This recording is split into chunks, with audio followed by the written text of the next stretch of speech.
Question number 2, Claire Baker. Thank you. To ask the Scottish Government what action it would take to prevent the permanent loss of church buildings with significant cultural or heritage value in light of the decision by the Church of Scotland to reduce its estate. Cabinet Secretary.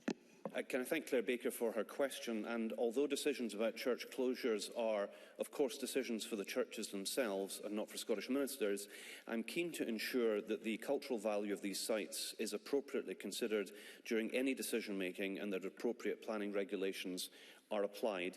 Historic Environment Scotland provides advice and guidance for asset owners, for community groups and for developers, and that is available on its website. I've also met with both the Scottish Churches Trust and members of the General Trustees of the Church of Scotland to discuss my concerns, and I will continue to engage with stakeholders to explore approaches to safeguard these important assets for future generations and the communities in which they lie. Apologies. Claire Baker. I thank the Cabinet Secretary for that response. Built in 1592, Burntisland Old Parish Church is a Category A listed landmark with deep cultural and community significance, and it's known as the birthplace of the King James Bible. While this is one of hundreds of buildings the Church of Scotland are disposing of, Burntisland Parish Church is of historic and cultural importance, but without intervention it is at risk of being lost. A community group has been established to explore all avenues, and Historic Environment Scotland have visited the site. But would the Cabinet Secretary consider coming to visit Burntisland to see firsthand this undervalued jewel on the Fife coast and to discuss how we can protect this heritage building for future generations? Cabinet Secretary. Well, thank you very much to Claire Baker, both for raising the issue of Burntisland Parish Church, but also extending an invitation which I'm happy to accept.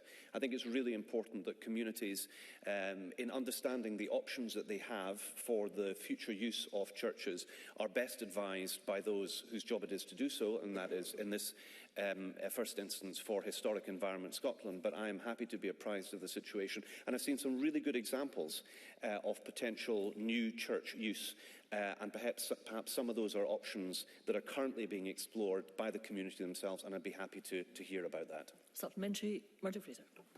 Thank you, Presiding Officer. I should declare an interest as a member of the Church of Scotland, but that said, I share the concern about the speed with which the Kirk is disposing of so many properties which have been at the heart of their communities for centuries in some case, and to which many people have a strong emotional connection.